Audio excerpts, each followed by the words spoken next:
thanks for joining me. Today I'm going to be going over a non-standard proof to the fact that the sum of the reciprocals of the prime numbers diverges. So when we add up a half plus a third plus a fifth plus a seventh plus an 11th and so on, adding up all the reciprocals of the primes, we're going to get closer and closer to infinity, or we're going to get arbitrarily large.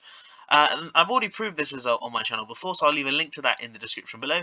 But today I wanted to show you a non-standard proof, and this comes from Erdős, who's known for his kind of non-standard and creative ways of proving things. So let's dive into the proof. So it's going to be a proof by contradiction. So suppose for contradiction that this sum converges, so is less than infinity. Then what we're going to do is we're going to say, well, because it's a convergent sum, that must mean that the tail of the sum tends to 0. So what we can do is we can say that there exists a positive integer k such that the sum of 1 over, and I'm going to use pi now, so pi is just the ith prime.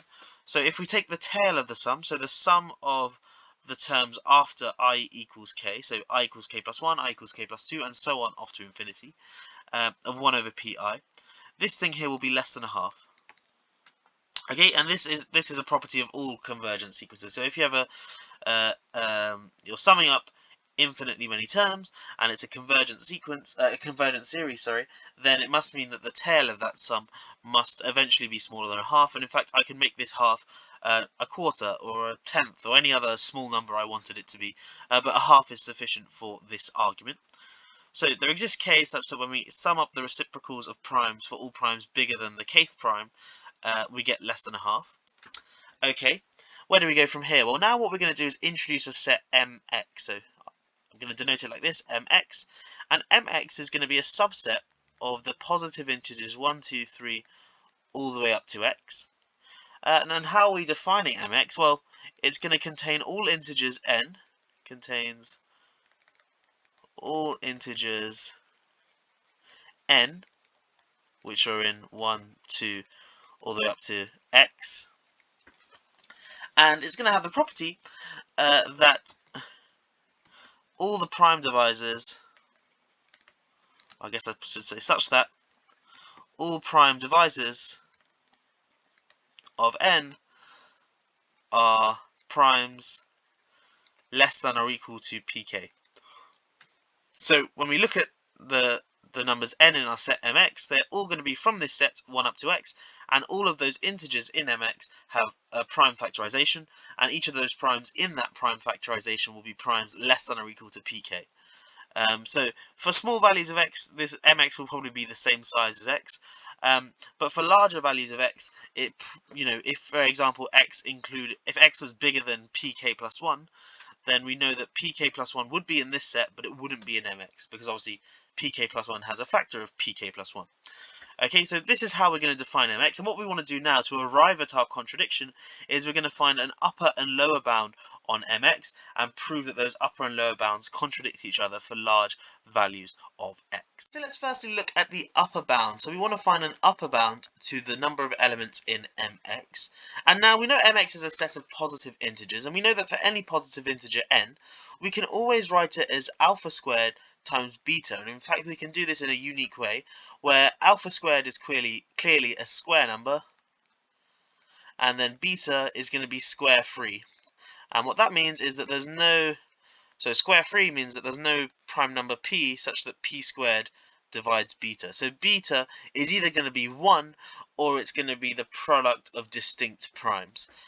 So this is true for any integer n, in fact, or any positive integer n. So let me give you an example. Let's say we look at the number 200.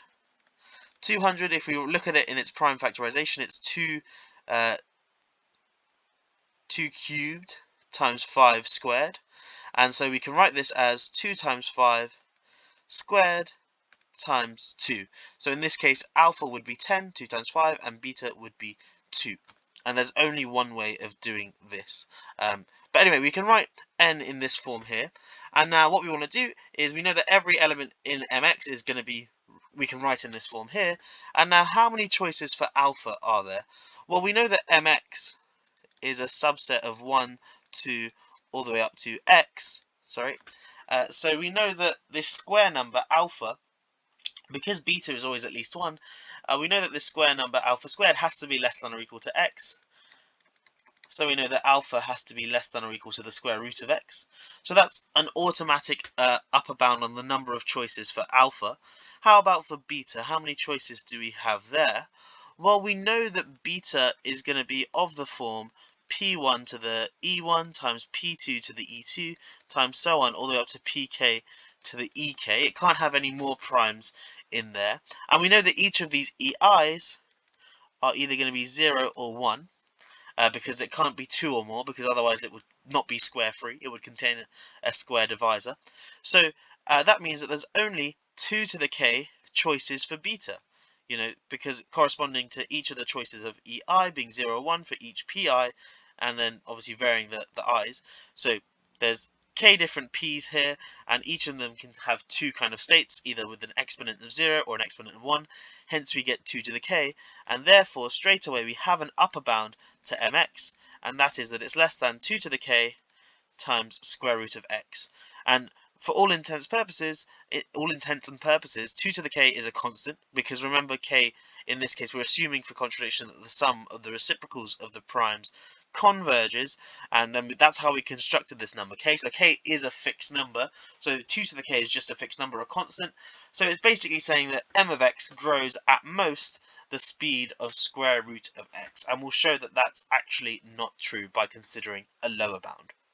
Okay, so now we want to consider a lower bound for the size of mx, and the way we're going to do that is we're going to consider the set nix. So now nix is going to be, again, a subset of 1 up to x, and now it's going to be the set of n in 1 up to x with pi divides n. So where the ith prime divides n. So then we know that if we look at the set 1, 2, all the way up to x, and then we remove mx, so remember mx is the set of those integers here which only have prime numbers, only have numbers with prime divisors, with primes including primes less than pk. So then we know that this is a set, and it's in fact going to equal the union from I equals k plus 1 to infinity of nix. So basically everything that's left, once we remove mx from x, will be in at least one of these nix's. It could be in multiple, but that's fine because we've got this union bound here. And so, well, what we want to do is find a bound on nix. And now straight away we see that nix has to be less than or equal to x over pi. Why is this true? Well, there are x elements in 1 up to x, and there can only be at most x over pi, which are divisible by pi, namely every pi'th element is going to be divisible by pi, hence nix is less than or equal to x over pi. And in fact we can make this bound stronger if we wanted to and just say this is 0, nix must be 0 whenever pi is bigger than x, but for the purposes of this bound is in fact sufficient. So we have this is true. So now if we revisit this equation here, and what we're going to do is take the sets, the size of each set on both sides. So both of these, the left hand side and the right hand side here, are both sets. So we're going to take the size of them. So what's the size of the left hand side? Well, it's going to be precisely x minus the size of mx, because mx is a subset of this thing. And on the right hand side is, well, I can write it as this union from I equals k plus 1 to infinity of nix, so just keeping it the same. But then I can use the trivial bound, which means that this is going to be less than or equal to the sum from I equals k plus 1 to infinity of the size of each of these guys here, nix. So it's a weird kind of set triangle inequality thing. Okay, so where do we go from here? Well, we know that each of these nix's is less than or equal to x over pi, so this can be less than or equal to the sum from I equals k plus 1 to infinity of x divided by pi. But now, if we remember back to the start, we said that the sum from I equals k plus 1 to infinity of 1 over pi is less than a half. that was kind of the thing we supposed for contradiction. So we know that this thing here is going to be less than a half times x, so less than x over 2. So we have x minus mx is less than x over 2. So if you just rearrange this, we get that mx is bigger than x over 2. So subtract this x over 2 and bring it that side, and bring this mx to the other side. So we get that mx is bigger than x over 2. But if we remember from what we had before, we had that mx is less than 2 to the k times square root of x. So now if we just bring all this together, we get x over 2 is less than 2 to the k times square root of x. And remember, this holds for all x. We haven't actually used any properties of x so far, so we can just assume it to be an arbitrary positive integer. So if I just rearrange this, I get square root of x is less than 2 to the k times 2, which is just 2 to the k plus 1. And now this is obviously not true for all x, because I can make x very, very big.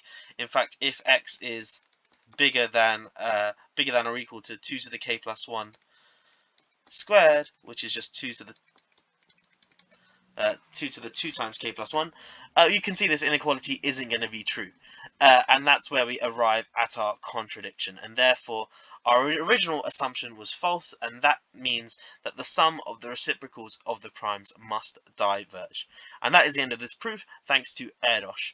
Anyway, I hope you have enjoyed this video. If you are new to the channel, please do consider subscribing and checking out some of my other videos as well. Please do like the video as well. It helps me, makes me know that you enjoy these sorts of videos, and also helps with the algorithm side of things as well. Anyway, I will stop waffling. Thank you for watching. I'll catch you in the next one. Have a great day.